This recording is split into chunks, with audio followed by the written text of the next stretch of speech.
Bismillah walhamdulillah. Wassalatu wassalamu ala Rasulillah sallallahu Muhammad Abdullah wa ala alihi wa sahbihi wa man wala wa la hawla wa la quwwata illa billah. Coba jangan main-main.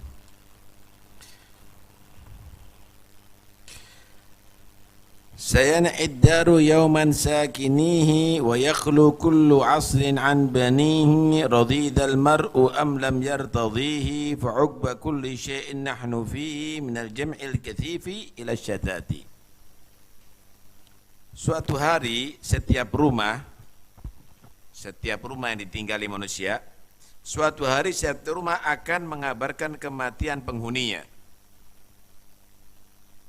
Dan setiap zaman akan sepi dari penghuninya.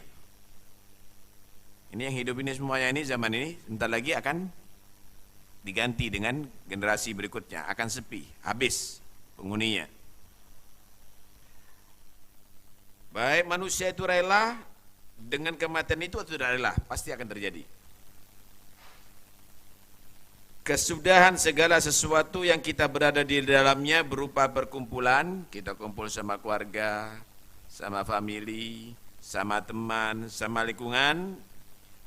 Kesudahan sesuatu yang manusia berkumpul di dalamnya adalah akan menjadi tercerai-berai. Suami istri akan berpisah dengan kematian. Orang tua dan anak akan berpisah dengan kematian. Teman akrab akan berpisah dengan kematian. Suatu saat pasti akan terjadi. Kabar kematian kita pasti akan terjadi nanti. Innalillahi wa raji'un, telah meninggal dunia. Mungkin sakit, mungkin mendadak, mungkin itu pasti akan terjadi. Pasti akan terjadi itu. La ilaha illallah. Na'uddul mala fid dunya bi ghunmin wa najma'uhu bi 'udwanin wa dhulmin wa na'ti al-hashra fil ukhra bi ghunmin wa ma huznahu min hillin wa harmin yuwazza'u fil banina wa fil banati.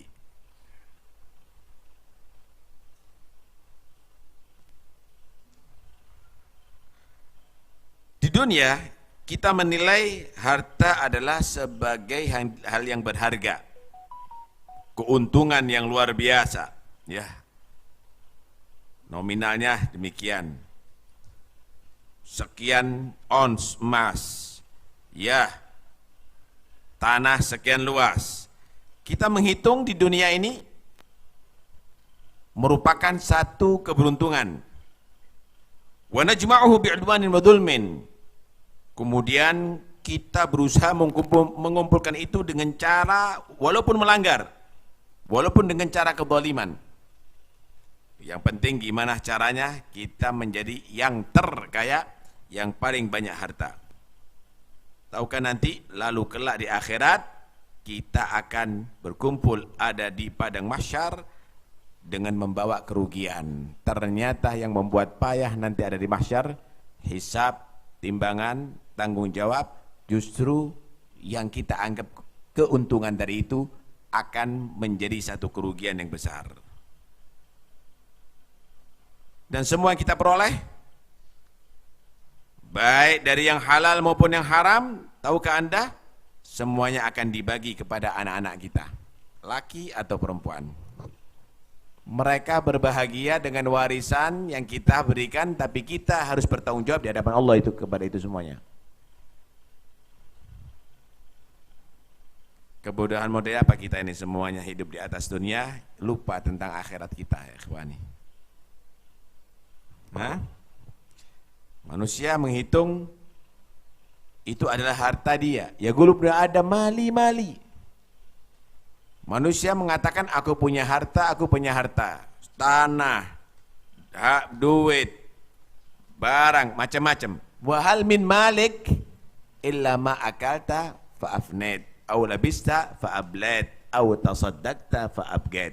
Yang dikatakan harta benar milikmu yaitu yang kamu makan sampai habis, sampai jadi kotoran, yang kamu pakai sampai rusak. Kalau masih bagus bisa jadi pakaian orang lain, bukan pakaian kamu itu nanti kalau kamu mati. Atau yang kamu sedekahkan Dan itu yang kekal sampai ada di akhirat, itu milik kamu. Yang lainnya belum milik kamu. Makanan yang ada di lemari es belum tentu milik kamu itu. Pakaian kamu yang ada di lemari belum tentu milik kamu. Bentar lagi akan jadi milik orang lain. Mau nggak mau? Karena itu dikatakan manusia di atas dunia ini bukan punya hak milik, hak pakai. Pada hakikatnya itu adalah bukan hak milik dia. Buktinya nanti kalau sudah mati berubah. Sertifikat namanya lain sudah. BPKB namanya lain. Semuanya akan nama lain. Kalau dulu dikatakan rumahnya Taufik, kalau sudah mati rumahnya orang lain nanti. Habis Taufiknya ada di kubur. Nasallallahu salamah. Mudah-mudahan panjang umur semuanya, sehat walafiat. Ini semuanya untuk penyadar kepada kita ya ikhwani. La ilaha illallah. Wa ma huznahu min naqdin wa gharsin wa amlakin li aradin wa nafsin nukhallifu li ikhwanin wa irsin wa fi man lam nu'ahilhum bi falsin wa qimati habbatin ba'dal mamati. La ilaha illallah. Apa yang kita peroleh, kita kerja ya, siang malam, apa kita peroleh berupa emas, perak, atau hasil tanaman, atau kepemilikan tanah, jiwa kalau punya budak-budak misalnya, yang kita miliki, yang kita peroleh itu ternyata akan kita tinggalkan kepada saudara dan pasangan kita. Nah, kan dimiliki ahli waris, apalagi nggak punya anak, akan dimiliki oleh asabah, oleh istri kita, oleh suami. Kemudian diwariskan pula kepada orang-orang yang dahulu mungkin kita tidak cocok, tidak sudi untuk memberinya, walaupun dengan satu keping logam atau satu biji daripada beras. Orang yang pegel, orang yang kita keseli dia, orang yang kita benci akan mendapatkan itu semuanya. Kalau sudah kita mati mau apa? Memang dia ahli warisnya misalnya. Pikir, apalagi nggak punya anak, nggak punya apa. Pikir untuk akhirat kamu. Saya mau tanya, apakah kamu akan ridho kalau misalnya hartanya kamu akan dimiliki orang lain? Kenapa? Istri kamu setelah kamu mati dikawin orang lain. Mungkin kamu di masa hidupnya nggak mungkin akan kamu berikan itu. Haram, anak mau kerja, istri anak sudah dikawin, kemudian harta anak biayai, itu mau tidak mau akan berpindah. Mau nggak mau akan berpindah. La ilaha illallah. Wa tansanal idza mutna wudi'na wasta gabrin ba'idin gatna'a fi ardi gafrin wa lam naqdir ala sirrin wa jahrin wa tansanal ahibbatu ba'da ashrin wa qasirna 'idhaman baliyati. Jika kita sudah mati, kita akan diletakkan di tengah kubur, saudara. Masuk dalam kubur. Berada jauh, nggak didekatkan di rumah kita, jauh, sangat jauh di tanah yang gersang kadang-kadang. Apalagi kalau matinya di luar pulau atau di luar negeri. Wa ma tadri nafsun bi ayyi ardin. Manusia nggak akan nggak tahu persis di mana dia akan mati. Allah yang sudah akan mentakdirkan ada di bumi mana dia akan dikuburkan. Kalau sudah mati ditaruh di kuburan, kadang-kadang jauh di tanah gersang lagi. Kemudian kalau sudah di dalam kubur, kita tidak mampu lagi untuk memanggil dengan suara pelan, apalagi dengan menjerit pun nggak ada lagi yang mendengar. Tolong aku, ingat aku, sedekahkan, nggak akan bisa. Khalas. Dan orang-orang kita cintai mulai melupakan sedikit demi sedikit, padahal dulu pernah berkumpul dengan kita. Kemudian kita setelah itu akan menjadi tulang belulang, tengkorak yang mengerikan. Hah? Ya, anak kita mungkin nangis. Tapi setelah itu khalas, dia akan tertawa lagi. Kita jadi tulang belulang ada di situ. Hah? Thumma idza mutta atuk wa ghassaluk wa kafanuk wa syayya'uk wa alhaduk wa sirta jifa khammah. Mereka akan berdatangan nih, keluarga, teman, murid, pendukung datang, nangis mereka, kemudian dipikul, kemudian dimasukkan kuburan, dikubur, diuruk. Setelah itu tinggal, dan kamu akan menjadi bangkai, kamu akan menjadi tulang belulang. Baru di situ Anda akan sadar bahwa ternyata tidak ada yang perlu kita ingat kecuali amal soleh. Kenapa? Karena semuanya akan meninggalkan kita, saudara. Wa yahthuna turab bi kulli yadin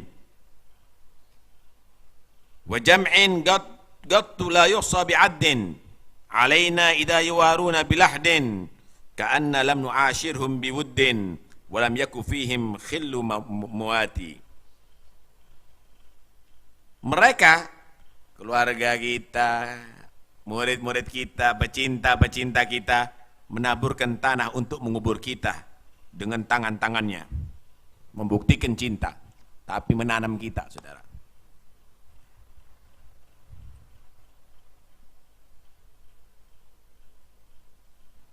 Mereka bersama-sama juga dengan tanpa hitung jumlahnya, apalagi seorang tokoh, apalagi seorang ustadz, apalagi banyak pengikutnya, bersama-sama menguruk tanah kepada kita ketika mengubur kita di liang lahat. Seakan-akan tidak pernah memperlakukan, seakan-akan kita tidak pernah hidup bersama mereka, berkumpul bersama mereka dengan rasa cinta. Seakan-akan tidak ada di antara mereka sahabat yang setia. Setelah itu ditinggal. Jadi kenangan. Jadi kenangan setelah itu. Khalas. Karena itu jangan kita berpikir kecuali apa yang akan bersama kita dan manfaat bagi kita setelah mati. Ana ulangi.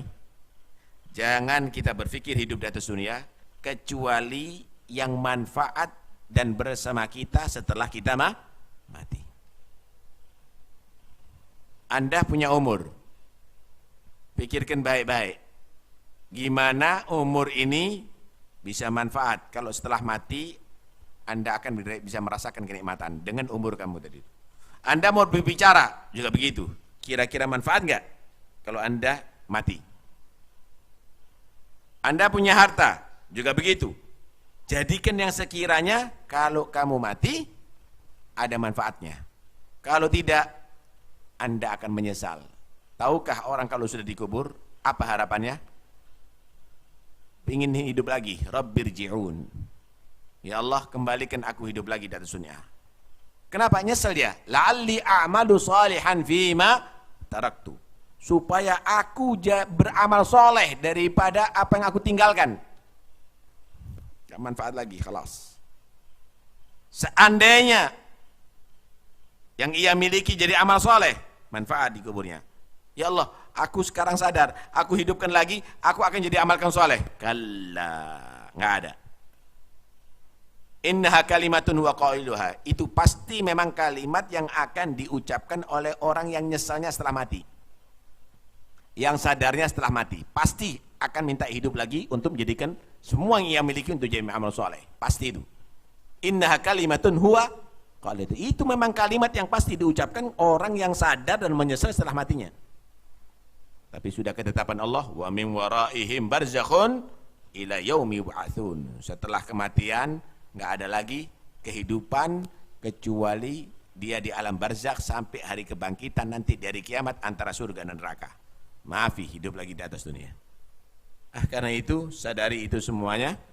Jangan kita menjadi orang tertipu. Mudah-mudahan Allah membuka segala yang menutup hati kita.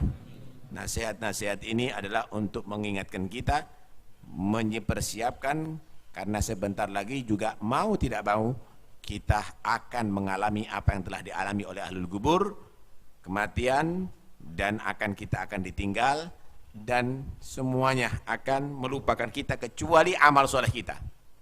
Naam, kalau kamu menjadi orang yang baik, maka anak-anak kamu akan mengingat, Allah yarhamul walid pernah mengajak aku begini, pernah membantu ini, pernah membangun itu, pernah mengadakan ini, pernah menyumbangkan ini, pernah menyelamatkan ini, pernah melakukan ini.